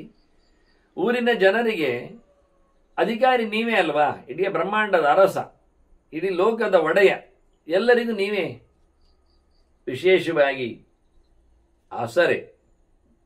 ಕೋನ್ಯಃ ಪ್ರಸಾದ್ಯೋ ಹಿ ಭವೇತ್ ಯಹ ಕೃಚ್ರಾನ್ನಃ ಸಮುದ್ಧರೇತ್. ತೊಂದರೆ ಬಂದಾಗ ನಮ್ಮನ್ನೆಲ್ಲ ಪಾರು ಮಾಡುವವ ಬ್ರಹ್ಮನಲ್ಲದೆ ಇನ್ನಾರಲ್ವಾ, ನೀನಲ್ಲದೆ, ನಿನ್ನ ಅನುಗ್ರಹ ಅಲ್ಲದೆ ಮತ್ತಾರಿಗೇನು ಕ್ಷೇಮ ಇರುತ್ತೆ, ಎಲ್ಲರೂ ನಿನ್ನನ್ನು ಮಾತಾಡಿಸಬೇಕಲ್ವಾ ಅಂತ ಹೇಳಿ, ಹಾಗಾಗಿ ನಮಗೆ ನೀನು ಹತ್ಯೆಯನ್ನು ನೀಡಿದಲ್ಲಿ ಅದರ ಉದ್ಧಾರದ ಲಕ್ಷಣ ಏನು ಅಂತ ನೀರು ಕೇಳುತ್ತದೆ. ನೀರಿಗೆ ಬ್ರಹ್ಮಹತ್ಯೆ ಬರಲಿ ಹೇಳಿಬಿಟ್ರೆ ನೀರಿನ ಹತ್ಯೆಯನ್ನು ಪಡೆಯುವವರು ಬೇಕಲ್ಲ. ಅದೇ ಬ್ರಹ್ಮದೇವ ಹೇಳುತ್ತಾನೆ, ನಿಮ್ಮನ್ನು ಅಂಡರ್ ಎಸ್ಟಿಮೇಟ್ ಮಾಡ್ತಾರಲ್ಲ ಜನ, ನೀರಿನ ಬಗ್ಗೆ ಗೌರವ ಇಲ್ಲ, ತುಳ್ಕೊಂಡು ಹೋಗುವುದೇನು, ಅದನ್ನು ಚೆಲ್ಲಿ ಬಿಡುವುದೇನು, ಅದನ್ನು ಹಾಗೆ ಗುಡಿಸಿ ಹಾಕುವುದೇನು, ಇವೆಲ್ಲ ಮಾಡ್ತಾರೆ ಅಲ್ವಾ. ಹಾಗಾಗಿ ಅಲ್ಪ ಇತಿ ಮತಿಂಕೃತ್ವ ಯೋ ನರಃ ಬುದ್ಧಿ ಮೋಹಿತ ಶ್ಲೇಷ್ಮ ಮೂತ್ರ ಪುರೀಷಾಣಿ ಯುಷ್ಮಾಸು ಪ್ರತಿಮೋಕ್ಷತಿ ತಮೇಶ ಯಾಸ್ಯತಿ ಕ್ಷಿಪ್ರ. ನೀರಿನ ಬಗ್ಗೆ ಅಸಡ್ಡೆಯನ್ನು ತೋರಿಸಿ ಜನ 1ಕ್ಕೆ 2ಕ್ಕೆ ಸಿಂಬಳ ಎಲ್ಲ ಹಾಕಿಬಿಟ್ರೆ ಅಂಥವನಿಗೆ ಬ್ರಹ್ಮಹತ್ಯೆ ಬರಲಿ ಅಂತಾರೆ. ನೀವು ಅಂಟಿಸಿಕೊಂಡ ಬ್ರಹ್ಮಹತ್ಯೆ ಯಾರಿಗೆ ಹೋಗ್ತದೆ? ನಿಮ್ಮಲ್ಲಿ ಗಲೀಜು ಮಾಡಿದವನಿಗೆ ಹೋಗ್ತದೆ. ಇವತ್ತು ನಾವು ನೋಡಿ ಡ್ರೈನೇಜು ಅಂತ ಮಾಡಿ ದೊಡ್ಡ ನದಿಗೆ, ಸಮುದ್ರಕ್ಕೆ ಅದನ್ನು ಕಳಿಸುವ ವ್ಯವಸ್ಥೆ ಮಾಡುವ ಮೂಲಕ ಪ್ರತಿಯೊಬ್ಬನು ಬ್ರಹ್ಮಹತ್ಯೆಗೆ ಹೇಗೆ ಪಾತ್ರನಾಗ್ತಾನೆ ನೋಡಿ. ಸಮಾಜದ ವ್ಯವಸ್ಥೆಗಳು ನಾವು ಪ್ರಾಚೀನ ಪದ್ಧತಿಯನ್ನು ಕೈಬಿಟ್ಟಲ್ಲಿ ಆಗತಕ್ಕ ದುರಂತಗಳು, ದೈವಿಕವಾದ ಅಡಚಣೆಗಳು ಏನಾಗ್ತವೆ ನೋಡಿ. ಅದು ವಾಸ್ತುವಿನ ನೆಲೆಯಲ್ಲಿ ಆದರೂ, ಎಷ್ಟೋ ಕಡೆಯಲ್ಲಿ ರಥ ಹೋಗುವ ಬೀದಿಯಲ್ಲಿ ಅಡಿಯಲ್ಲಿ ಮೋರಿಗಳು, ಚರಂಡಿಗಳು ಕೆಲವು ಸಮಯ ಹೊರಗೆ ಒಂದು ಇಣುಕ್ತಾವೆ, ತಮ್ಮ ಅಸ್ತಿತ್ವಕ್ಕೆ ಜನರನ್ನು ಎಬ್ಬಿಸ್ತಾವೆ. ಹಾಗೆ ಕೆಲವು ದೊಡ್ಡ ದೊಡ್ಡ ಮಹಲುಗಳ ಅಡಿಯಲ್ಲಿ ಅಲ್ಲ, ಮನೆಯ ಎದುರು.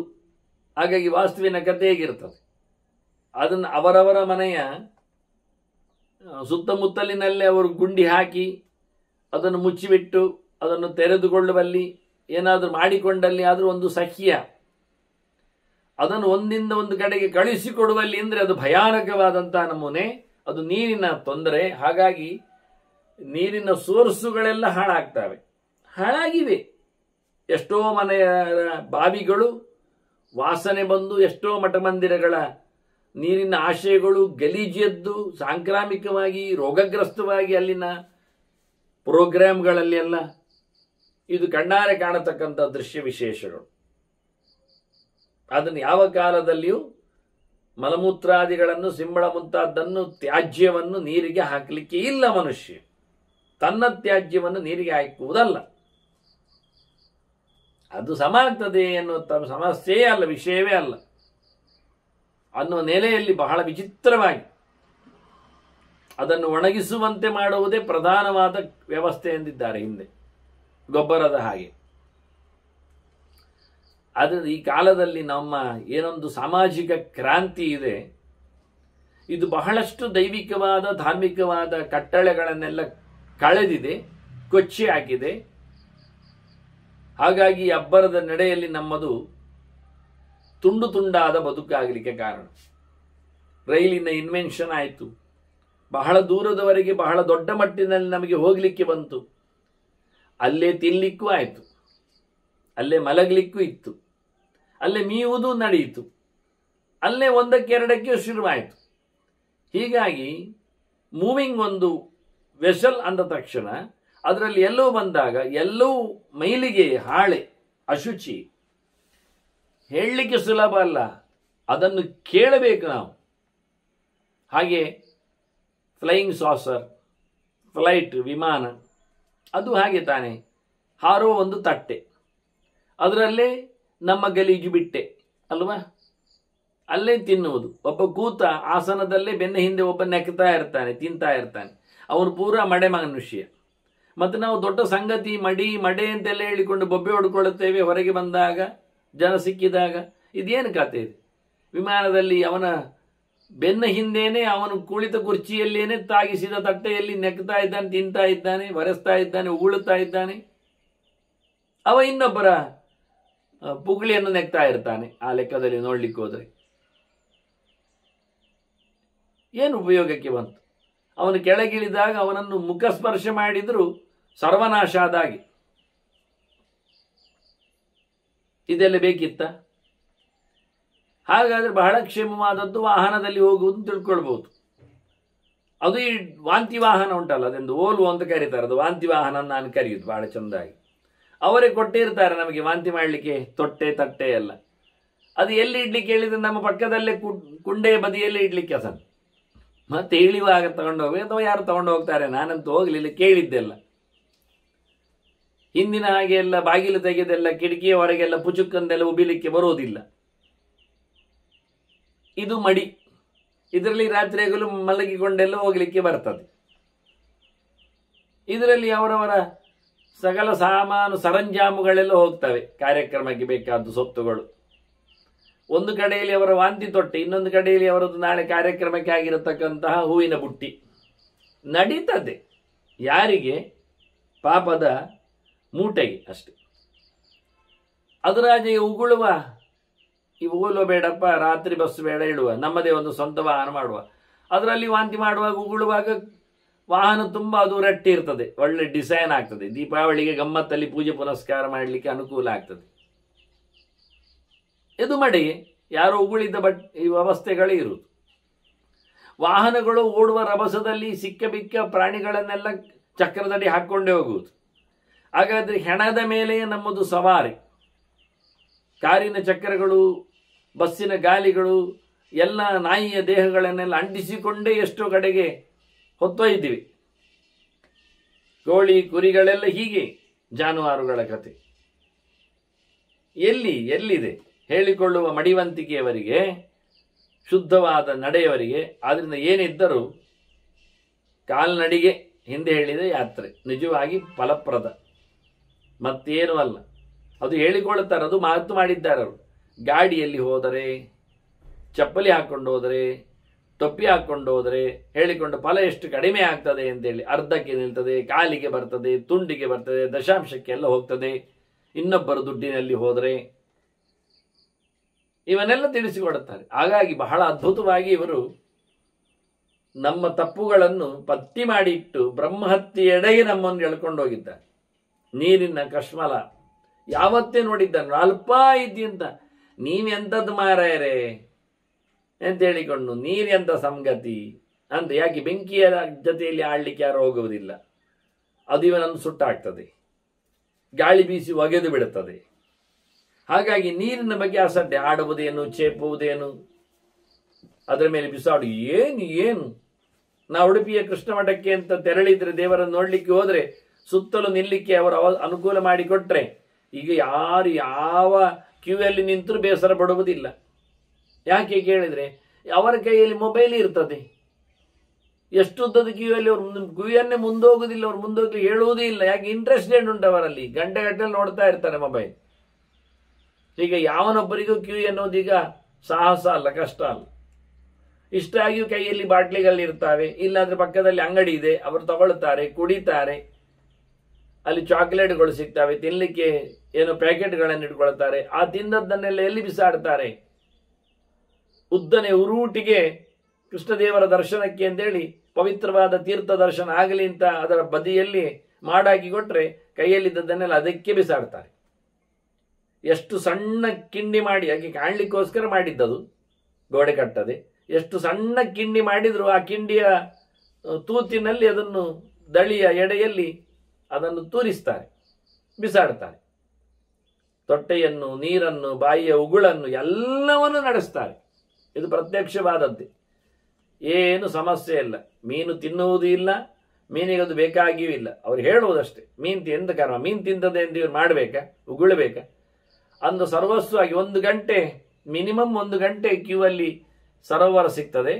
ಕಣ್ಣಿಗೆ ಒಂದು ತುದಿಯಿಂದ ಇನ್ನೊಂದು ತುದಿಗೆ ಉರುಟುವೆಯಲ್ಲಿ, ಪೂರ್ಣ ವೃತ್ತವೆಯಲ್ಲಿ ಸರೋವರ ಕಾಣುತ್ತದೆ. ಕೃಷ್ಣದೇವರ ದರ್ಶನಕ್ಕಾಗಿ ಹೋಗಿ ನಿಂತಲ್ಲಿ ಆ ಸುರುವಿನ ಕಣ್ಣಿಯಿಂದ ಹಿಡಿದು ಕೊನೆಯ ಕಣ್ಣಿಯವರೆಗೂ ಮನುಷ್ಯನಿಗೆ ಇಡೀ ಪೂರ್ಣ ವೃತ್ತದಲ್ಲಿ ಅವನಿಗೆ ಬೇಕಾದ ಬಿಸಾಡಲಿಕ್ಕೆ ಅನುಕೂಲ ಅಲ್ಲಿದೆ.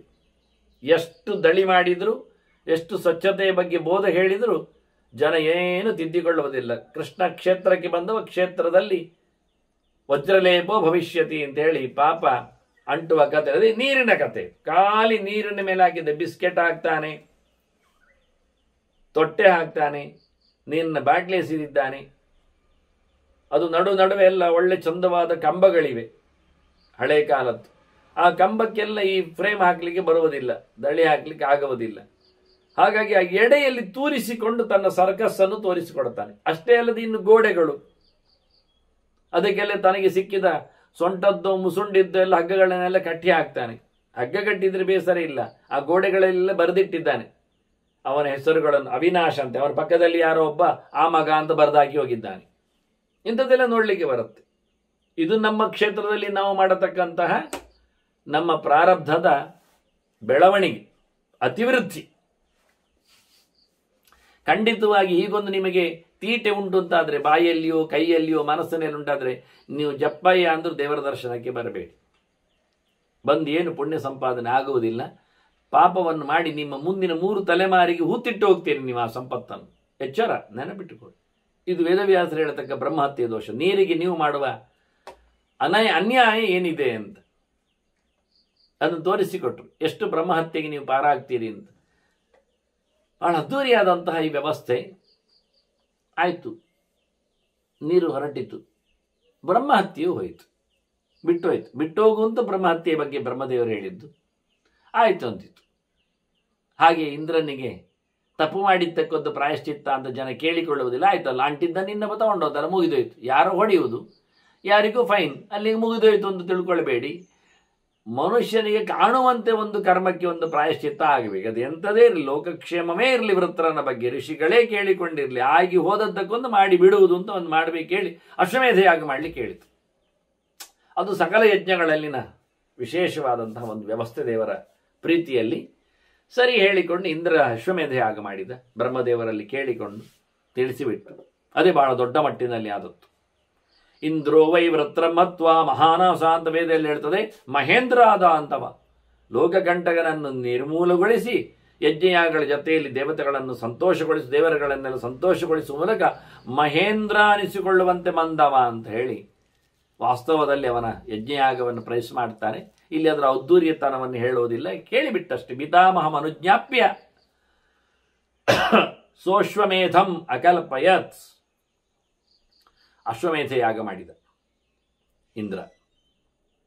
ಹಾಗೆ ಬ್ರಹ್ಮದೇವನ ಅನುಗ್ರಹವನ್ನು ಪಡೆದ, ಲೋಕಕ್ಕೆ ಸಂತೋಷವನ್ನು ಕೊಟ್ಟ. ಹೀಗೆ ಸಮವಾಪ್ಯ ಶ್ರಿಯನ್ ದೇವ ಹತ್ವಾರೀಂಶ್ಚ ಸಹಸ್ರಶಃ ಪ್ರಾರ್ಷ ಮತುಲಂ ಲೇಬೆ ವಾಸವಃ ಪೃಥ್ವೀಪತೆ. ಧರ್ಮರಾಜನಿಗೆ ಹೇಳ್ತಾರೆ ಭೀಷ್ಮರು. ಹೀಗೆ ಲೋಕಕಂಟಕನ ಸಂಹಾರದಿಂದ ಇಂದ್ರ ಮೆರೆದ, ಸಂಪತ್ತು ಪಡೆದ, ಅವನ ಅರಸೊತ್ತಿಗೆ ಗಟ್ಟಿಯಾಯಿತು, ಜತೆಯಲ್ಲಿ ಶತ್ರುಗಳ ಕಾಟ ಹೋಯಿತು. ಅಷ್ಟೇ ಅಲ್ಲದೆ ತುಂಬ ಖುಷಿಪಟ್ಟ. ಅಂದರೆ ವೃತ್ತನೊಟ್ಟಿಗೆ ಎಷ್ಟೋ ಜನ ರಕ್ಕಸರು ಬಂದಿದ್ರಲ್ಲ, ಅವರಿಗೂ ಜ್ವರ ಹಿಡಿದಿತ್ತಲ್ಲ. ಹಾಗಾಗಿ ವೃತ್ರನನ್ನು ಸಹ ಇವ ಕೃಷ್ಣನ ನಾರಾಯಣನ ವೈಷ್ಣವ ಶಕ್ತಿಯಿಂದ ವಜ್ರಾಯುಧದಿಂದ ಹೊಡೆದಾಕಿಬಿಟ್ಟ. ಹೀಗಾಗಿ ಬಹಳ ಮೆರೆದ. ಅದರೊಟ್ಟಿಗೆ ಒಂದು ಭೀಷ್ಮರು ಒಂದು ಮಾತು ಹೇಳುತ್ತಾರೆ ನೋಡಿ, ವೃತ್ರಸ್ಯ ರುಧಿರಾಚ್ಚೈವ ಬುದ್ಬುದಾಹ ಪಾರ್ಥ ಜಜ್ಞಿರೆ ಅಂತ. ವೃತ್ರಾಸುರನ ನೆತ್ತೆರು ಬಿದ್ದದ್ದು ಅದು ನೆಲದಲ್ಲಿ ಬೆಳ್ಳುಳ್ಳಿ ಆಗಿದೆ. ಇಲ್ಲಿ ಬುದ್ಬುದಾಹ ಶಬ್ದವನ್ನು ಬಹಳಷ್ಟು ಶಬ್ದಗಳನ್ನು ಬಳಸಿ ಶಿಖಂಡಾಹ ಅಂತ ಕೆಲವರು ಬರೆದಿದ್ದಾರೆ. ಅದು ಮತ್ತೆ ನೋಡುವ, ಈಗ ಹೇಳುತ್ತೇನೆ. ಇಷ್ಟು ಬೆಳೆದದ್ದಿರಲಿ. ಯಾಕೆ ನೆತ್ತರ ಬಿಂದು ಬಿದ್ದರೆ ಬಿಂದಿನಲ್ಲಿ ಹೇಳುವಂಥದ್ದೊಂದು ಬಗೆ, ಹೀಗೆ ಬೀಜದ ಹಾಗೆ, ಅದು ಬೆಳ್ಳುಳ್ಳಿ. ಅದು ದ್ವಿಜಾತಿಭಿಹಿ ಅಭಕ್ಷ್ಯಾಸ್ತೆ. ಅದು ಸಂಸ್ಕಾರ ಆದವರು ತಿನ್ನುವಂತಿಲ್ಲ, ತಿನ್ನಬಾರದು. ವೈದಿಕರು, ಬಾಯಲ್ಲಿ ವೇದನಾಮವನ್ನು ವೇದ ಶಬ್ದವನ್ನು ಹೇಳುವವರು ಅದು ತಿನ್ನಬಾರದು. ಆ ನಾಲಿಗೆಗೆ ಅದನ್ನು ಹಾಕಬಾರದು. ಪ್ರಣವ ಬೀಜ ಎಲ್ಲಿ ಬಿತ್ತಿದೆಯೋ ಆ ನಾಲಿಗೆಯಲ್ಲಿ ವೃತ್ರನೆತ್ತರ ಬೀಜ ಬೀಳಬಾರದು ಅಂತ ಕ್ರಮ. ದೀಕ್ಷಿತೈಶ್ಚ, ಕೇವಲ ಅವರು ಮಾತ್ರ ಅಲ್ಲ, ಒಂದೊಮ್ಮೆ ಸಂಸ್ಕಾರ ಇಲ್ಲದವನು ದೀಕ್ಷಿತನಾದರೆ, ಅವನಿಗೆ ನೀವು ದೀಕ್ಷೆ ಕೊಟ್ಟರೆ, ವೈಷ್ಣವ ದೀಕ್ಷೆ ಕೊಟ್ಟರೆ, ನಾರಾಯಣ ನಾಮವನ್ನು ಅವನ ಬೀಜದ ಬಾಯಿಯಲ್ಲಿ ಬಿತ್ತಿದ್ರೆ ಅಂಥವನು, ಅವನಿಗೆ ದ್ವಿಜಾತಿ ಸಂಸ್ಕಾರ ಇಲ್ಲ, ಉಪನಯನಾದಿಗಳು ಆಗಲಿಲ್ಲ, ಆದರೂ ಮನೆಯಲ್ಲಿ ಇರ್ತಾನೆ. ಮಕ್ಕಳಿಗೆಲ್ಲ ದ್ವಿಜಾತಿ ಸಂಸ್ಕಾರ ಆಗಿರುವುದಿಲ್ಲ, ಹೆಣ್ಣು ಮಕ್ಕಳಿಗೂ ದ್ವಿಜಾತಿ ಸಂಸ್ಕಾರ ಆಗುವುದಿಲ್ಲ, ಉಪನಯನಾದಿಗಳು ಆಗುವುದಿಲ್ಲ. ಅಂದ ತಕ್ಷಣ ಅವರು ತಿನ್ನಬಹುದಂತ ತಿನ್ನಲಿಕ್ಕೆ ಬರುವುದಿಲ್ಲ. ಅವರು ದೀಕ್ಷಿತರು, ಮನೆಯಲ್ಲಿ ತೀರ್ಥ ತಗೊಂಡು ತಿನ್ನುವವರು, ದೇವರ ನಾಮಸ್ಮರಣೆ ಮಾಡುವವರು. ಹಾಗಾಗಿ ಮನೆ ಮಂದಿಯಲ್ಲಿ ಕೇವಲ ಸಂಸ್ಕಾರ ಇದ್ದವನಿಗೆ ಅಂತಲ್ಲ, ಹೆಣ್ಣುಮಕ್ಕಳು ತಿನ್ನಬಹುದು, ಮಕ್ಕಳಿಗೆ ಆಗ್ತದೆ, ಅದೆಲ್ಲ ಬೇಡ, ಆಗುವುದಿಲ್ಲ. ಕೇವಲ ಇಲ್ಲಿ ಬುದ್ಬುದ ಅಂತ ಬಹುವಚನ ಮೂಲಕ, ಆ ಬಹುವಚನದಿಂದ ಒಂದು ಶಬ್ದ ಹೇಳಲಿಕ್ಕೆ ಬರ್ತದೆ, ಎಂತ ಬಹುವಚನ ವಾದ್ಯರ್ತೆ ಅಂತ. ಹಾಗಾಗಿ ಟೊಮೆಟೊ ಅಂತದ್ದು, ನೀರುಳ್ಳಿ ಅಂತದ್ದು, ಇಂಥದ್ದೆಲ್ಲ ಬೇಡದಿದ್ದ ಪದಾರ್ಥಗಳೆಲ್ಲ ವೃತ್ರನಿಂದಾಗಿ ಸೃಷ್ಟಿಯನ್ನು ಪಡೆದಿವೆ ಅಂತ ಅರ್ಥ ವಾಸ್ತವವಾಗಿ. ಹಾಗಾಗಿ ಒಂದನ್ನು ಮಾತ್ರ ಇಟ್ಟುಕೊಂಡದ್ದಲ್ಲ, ಇವನ್ನೆಲ್ಲ ಇಡೀ ಮನೆ ಮಂದಿಗೆ ಯಾರಿಗೂ ಆಗುವುದಿಲ್ಲ. ಯಾಕೆ ಅವರೆಲ್ಲ ದೀಕ್ಷಿತರಿದ್ದಾರೆ ಜೊತೆಯಲ್ಲಿ. ಹಾಗಾಗಿ ಗಂಡನಿಗೆ ಆಗದಿರುವುದಿಲ್ಲ ಅಂದರೆ ಹೆಂಡತಿಗೆ, ಯಾಕೆ ಅವಳು ದೀಕ್ಷಿತಳು, ಅವಳಿ ವಿವಾಹೇವ ಸ್ತ್ರೀಣ ಅಂತೂ ಸಂಸ್ಕಾರ ಅಂತ ಹೇಳುವ ಮೂಲಕ ಅದೊಂದು ವಿಷಯ ಬಿಡಿ. ಮದುವೆ ಎನ್ನುವುದು ಅವರಿಗೆ ಸಂಸ್ಕಾರ ಇದ್ದಾಗ, ಆದ್ದರಿಂದ ಅವರು ಮೇಲ್ವರ್ಗಕ್ಕೆ ಬರ್ತಾರೆ ಮಾಡಿಕೊಂಡ್ರು, ಅವರ ಮಕ್ಕಳನ್ನು ಮಾತಾಡಿಸ್ಲಿಕ್ಕೆ ಆಗುವುದಿಲ್ಲ. ಮಕ್ಕಳು ದೀಕ್ಷಿತರೆ, ತಂದೆ ತಾಯಿಗಳ ಮನೆಯಲ್ಲಿದ್ದಾಗ ಮಕ್ಕಳು ಸಹ ಅದೇ ರಿಚುವಲ್ಸ್ ಅಲ್ಲಿ, ಅದೇ ಕಂಟ್ರಿಯಲ್ಲಿ ಬರ್ತಾರೆ ಬರುವಾಗ ಕಸ್ಟಡಿಗಳಲ್ಲಿ. ಹಾಗಾಗಿ ಯಾರೇ ಆಗಲಿ, ಗರ್ಭಿಣಿಗೆ ಕೊಡಬೇಕು, ಅವರು ನೋಡಿ ಎಲ್ಲ ಸಬ್ಸ್ಟಿಟ್ಯೂಟ್ ಇದೆ. ಮದ್ದುಗಿದ್ದು ಅಂತ ಹೇಳಿಕೊಂಡು ನೀವು ಹೇಳಲಿಕ್ಕೆ ಹೋಗಬೇಡಿ. ಹೇಳುವುದು ತಪ್ಪು, ಹೇಳದಿರುವುದು ತಪ್ಪೆ. ಮದ್ದಿಗಾಗಿ ತಿನ್ನಬಹುದು, ಮದ್ದಿಗಾಗಿ ತಿನ್ನಲಿಕ್ಕೆ ಬೇಕಾದಷ್ಟು ಬೇರೆ ಬಗೆ ಉಂಟು, ಆಯ್ತಾ, ಬೇಕಾದಷ್ಟು ಇದೆ. ಇಲ್ಲದ ಜಾಗದಲ್ಲಿಯೂ ಮದ್ದು ಮಾಡಿ ಬದುಕಲಿಲ್ವಾ? ಗರ್ಭಿಣಿಯರು ಬೆಳ್ಳುಳ್ಳಿ ತಿನ್ನಲೇಬೇಕು, ತಿನ್ನದೆ ಗರ್ಭಿಣಿಯೇ ಆಗುದಿಲ್ವ? ಆಗ್ತದೆ, ಆಗುವುದಿಲ್ಲ ಅಲ್ಲ, ಏನಲ್ಲ. ನೀರುಳ್ಳಿ ಇಲ್ಲದೆ ಕಾಯಿಲೆ ಹೋಗುದಿಲ್ವಾ? ಮೀನೆಣ್ಣೆ ತಿನ್ನದೆ ಬದುಕೇ ಬದುಕುವುದಿಲ್ವಾ? ಅದು ಒಂದು ಮದ್ದು ಮಾಡಿದ್ದಾರೆ. ಇದು ಅಲ್ಲದ ಮದ್ದು ಇದೆ, ಪ್ಯೂರ್ ವೆಜಿಟೇರಿಯನ್ ಮದ್ದು ಇದೆ. ಅದರಲ್ಲಿಯೂ ತಿನ್ನಬಾರದ ಸೊತ್ತುಗಳನ್ನು ಬಿಟ್ಟೂ ಇದೆ. ಬೆಳ್ಳುಳ್ಳಿ ಹಾಕದ ಒಗ್ಗರಣೆಯಲ್ಲಿಯೂ ರುಚಿ ಆಗ್ತದೆ, ಬಾಯಿ ಚಾಪಲ ತೀರಿಸಲಿಕ್ಕೆ ಬರ್ತದೆ, ಬದುಕಲಿಕ್ಕೆ ಆಗ್ತದೆ, ಏನಿಲ್ಲ. ಇದೆಲ್ಲ ಸೃಷ್ಟಿಯಾದದ್ದು ಯಾಕೆ ಕೇಳಿದರೆ ಇಂಥವರಿಗೋಸ್ಕರ. ಯಾಕೆ ದ್ವಿಜಾತಿಗಳಲ್ಲದವರು, ದೀಕ್ಷಿತರಲ್ಲದವರು, ದೀಕ್ಷಿತ ಇಷ್ಟ ತಪೋವನೈ ಅಂತಾರೆ. ಇನ್ನು ತಪಸ್ವಿಗಳಾಗಿ ಇರುವವರು, ವನನ್ ತಪತಿ ಅಂತ ಅರ್ಥ ನಾನು ಹೇಳೋದಾದ್ರೆ. ತಪೋವನೈ ಅಂದರೆ ತಪೋವನದಲ್ಲಿ ಇರುವವರ ತಪಸ್ಸು ಯಾಕೆ, ವನ ಯಾಕೆ? ಮತ್ತೆ ತಪೋವನ ಅದೊಂದು ಸಂಗತಿ ಅಂತದ್ದು, ವನ ಆದರೆ ಆಗೋದಿಲ್ವ? ತಪಸ್ಸಾಗೋದಿಲ್ವ? ಅಂದರೆ ತದ್ವನಮಿತ್ಯುಪಾಸೀತ ಅಂತ, ವನ ಸಂಭಕ್ತವು ಅಂತ. ಯಾರು ದೇವರನ್ನು ನೆನಪಿಸಿಕೊಳ್ತಾರೋ ಅವರಿಗೆ ಬೇಡ ಇದು ಅಂತ. ಇನ್ನೆಂತ ಹೇಳು, ಟೋಟಲಿ ಇದು ದೈವಿಕರಿಗೆ ವೈದಿಕರಿಗೆ ಹೇಳಿಸಿದ್ದಲ್ಲ ಅಂತ. ಹಾಗಾದರೆ ನಾಸ್ತಿಕರಿಗೆ ಅಂತ ಅರ್ಥ, ದೇವರನ್ನು ಒಪ್ಪದವರಿಗೆ ಅಂತ ಅರ್ಥ. ಟೋಟಲಿ ಇದು ಹಿಂದೂಗಳಿಗೆ ಅಲ್ಲ ಅಂತ ಅರ್ಥ. ವಾಸ್ತವವಾಗಿ ನಾನು ಹೇಳೋದಾದರೆ, ಬಿಡಿಸಿ ಹೇಳುವುದಾದರೆ, ದೇವರನ್ನೇ ಒಪ್ಪದವರಿದ್ದರೆ ಅಂಥವರಿಗೆ, ಅದಕ್ಕೆ ನಾನು ಹಾಗೆ ಹೇಳಿದ್ದೆ, ಬ್ರಹ್ಮಹತ್ಯೆ ಯಾರಿಗೆ ಸಿಗ್ತದೆ ಹೇಳುವಾಗ ಹೇಳಿದ್ದು ನಾನು, ಯಾವ ರೀತಿಯವರಿಗೆಲ್ಲ ಹೋಗ್ತದೆ, ಪಾಲು ಮಾಡಿದ ಕತೆ ಏನು ಅಂತ. ರಜಸ್ವಲ ಧರ್ಮದ ಬಗ್ಗೆ ಮಾತಾಡುವ ಹೇಳಿದ್ದೆ ನಾನು, ಇಂಥ ಒಂದು ಕತೆ ಉಂಟು ಅಂತೇಳಿ. ಹಾಗಾಗಿ ಅಂಥವರಿಗಾಗಿ ಅಂತ ಹೇಳಿ ಅವರಿಗೆ ಸೃಷ್ಟಿಯಾದದಿತ್ತು ವಾಸ್ತವವಾಗಿ. ಹಾಗಾಗಿ ಎಲ್ಲವನ್ನು ಮೆತ್ತುಕೊಳ್ಳುವವರಿಗಾಗಿರುವಂಥದ್ದು ಹೇಳಿ. ಹಾಗಾಗಿ ನೀನು ಒಂದು ಕೆಲಸ ಮಾಡುವಂತಾನೆ, ಏನು, ಸರ್ವಾವಸ್ಥಾಂ ತ್ವಮಪ್ಯೇಷಾಂ ದ್ವಿಜಾತೀನಾಂ ಪ್ರಿಯಂಕುರು. ಏನಿದ್ರೂ ಈ ಸಂಸ್ಕಾರವಂತರಿಗೆ ಇದನ್ನೆಲ್ಲ ಹೇಸಿಗೆಯನ್ನು ತಿನ್ನದೆ ಲೋಕವನ್ನು ಬೆಳಗಿಸುವವರಿಗೆ ನೀನು ಯಾವತ್ತೂ ಸಹ ಮನ್ನಣೆ ಕೊಡು, ಅವರನ್ನು ಒಪ್ಪಿಕೊ, ಅವರನ್ನು ಮೆಚ್ಚಿಕೊ. ಅದು ಮಾಡಲಿಕ್ಕೆ ಅವಕಾಶ ಕೊಡುವಾಗಿ ನಿನ್ನ ರಾಜಕೀಯತನ ಇರಲಿ. ಇವೇ ಹಿ ಭೂತಲೇ ದೇವಾ ಪ್ರಸಿತಾ ಕುರುನಂದನ. ಇವರೆಲ್ಲ ನೆಲದಲ್ಲಿ ಇರತಕ್ಕ ದೇವತೆಗಳಿದ್ದಾಗಿ ಭಗವಂತನ ಎಚ್ಚರವನ್ನು ಸಂಪಾದನೆ ಮಾಡುವವ ಅವ ಈ ಲೋಕವನ್ನು ಆಳುತ್ತಾನೆ ಅಂತ ಲೆಕ್ಕ. ಹಾಗಾಗಿ ನೀನು ಸಹ ಶತ್ರುಗಳನ್ನು ತರಿದು ಇಂದ್ರನ ಹಾಗೆ ಮೆರೆದು ವಿಶೇಷವಾಗಿ ಈ ಲೋಕವನ್ನು ಆಳಲಿಕ್ಕೆ ಉಂಟು ಅಂತ ತಿಳಿಸಿಕೊಡ್ತಾನೆ. ಅವನಿಗೆ ಗಾಬರಿ ಆಗ್ತಾ ಇರುವಾಗ ಧರ್ಮರಾಜನಿಗೆ ಇಂದ್ರನಾಗಿ ನೀನು ಶತ್ರು ಸಂಹಾರ ಮಾಡಿ ಬಂದವ ಅನ್ನೋದನ್ನು ತಿಳಿಸಿ, ಒಂದು ದೃಷ್ಟಿಯಿಂದ ಮೆಲ್ಲಕ್ಕೆ ನೀನು ಅಶ್ವಮೇಧ ಯಾಗ ಮಾಡಿಕೊಂಡು ಅದನ್ನು ಪರಿವರಿಸು ಏನೋ ಹೇಳಿಕೊಟ್ಟಾಗೂ ಆಗ್ತದೆ. ಈಗ ಶಾಂತಿಯ ಕಡೆಯಲ್ಲಿ ಹತ್ತಿರ ಬರ್ತಾ ಇದ್ದಾನೆ, ನೀನು ಅಶ್ವಮೇಧ ಯಾಗ ಮಾಡು ಅಂತ. ಇದು ಮುಂದೆ ಜೋರು ಮಟ್ಟಿನಲ್ಲಿ ಬರ್ತದೆ ಆ ವಿಷಯ. ನಾವಂತೂ ಕೇಳಿ ಮುಗಿಸಿ ಎಲ್ಲ ಹೋಗಿ ಆಗಿದೆ ಪಾಂಡವರ ಬೆನ್ನೆಯಿಂದ, ಅದು ವಿಷಯ ಬೇರೆ. ಆದರೆ ಇಲ್ಲಿ ಕತೆ ಆಗುವಾಗ ಅಂದರೆ ಸೋರ್ಸು, ನಿಧಾನ ಸೂಚನೆ ಹೇಳಿಕೊಟ್ಟಾಗಿ. ಈ ಕತೆ ಕಮ್ಮಿದ್ದಲ್ಲ ಅಂತಾನೆ ಭೀಷ್ಮ. ವಿಪ್ರಮಧ್ಯೆ ವದಿಷ್ಯಂತಿ ನತೆ ಪ್ರಾಪ್ಸ್ಯಂತಿ ಕಿಲ್ ಭೀಷ್ಮ. ಯಾರಿದನ್ನು ಜನರಿಗೆ ತಿಳಿಸಿಕೊಡ್ತಾರೆ, ತಿಳಿಸುವವರಿಗೆ ತಿಳಿಸಿ ಹೇಳುತ್ತಾನೆ, ಅಂಥವರು ತಮ್ಮ ಪಾಪವನ್ನು ಕಳ್ಕೊಳ್ತಾರೆ. ಇದು ಪಾಪ ನಿವೃತ್ತಿಗೋಸ್ಕರ ಇರ್ತಾರೆ. ಅಂದರೆ ಶತ್ರುನಾಶ, ಇಂದ್ರನ ಲೋಕ ಕಂಟಕನ ನಿವೃತ್ತಿ ಮಾಡಿಕೊಂಡ ಇಂದ್ರನ ಒಂದು ಮಹಿಮೆ, ಅದರಲ್ಲಿ ವಜ್ರಾಯುಧದ ಪರಮೋಚ್ಚನಾದ ಪರಮಾತ್ಮನ ವಿಷ್ಣುವಿನ ಶಕ್ತಿ, ಅದರಲ್ಲಿಯೂ ಶಿವನ ವಿಶೇಷವಾದಂತಹ ಸನ್ನಿಧಾನ ವಿಶೇಷ ಇಂದ್ರನಲ್ಲಿ. ಇದನ್ನೆಲ್ಲ ತಿಳ್ಕೊಂಡ್ರೆ ಎಲ್ಲ ಪಾಪ ನಿವೃತ್ತಿ ಆಗ್ತದೆ ಅಂತ ಹೇಳಿ ಉತ್ತರ ಕೊಟ್ಟಿದ್ದಾನೆ. ಇನ್ನು ಮುಂದಕ್ಕೆ ಇಲ್ಲಿ ಒಂದು ಅಂಶ ಬಂತಲ್ಲ ನಾನೀಗ ಮಾತಾಡುವಾಗ, ಇಂದ್ರನನ್ನು ಮೆರೆಯಿಸಿದ ಶಿವ, ಪೃಥ್ವನನ್ನು ಸೋಲಿಸಿದ ಶಿವ. ಅದು ಹೇಗೆ ಕೇಳಿದರೆ ಅವನೊಳಗೆ ಜ್ವರ ಹಬ್ಬಿಡಿಸಿ. ಹಾಗಾಗಿ ಅದರ ಬಗ್ಗೆ ಮತ್ತೆ ಧರ್ಮರಾಜನ ಚಿಂತನೆ ನಡೀತದೆ. ಅದನ್ನು ಮತ್ತೆ ಸೇರಿದಾಗ ಕೇಳುವ ವಂದನೆಗಳೊಂದಿಗೆ ಶ್ರೀಕೃಷ್ಣ.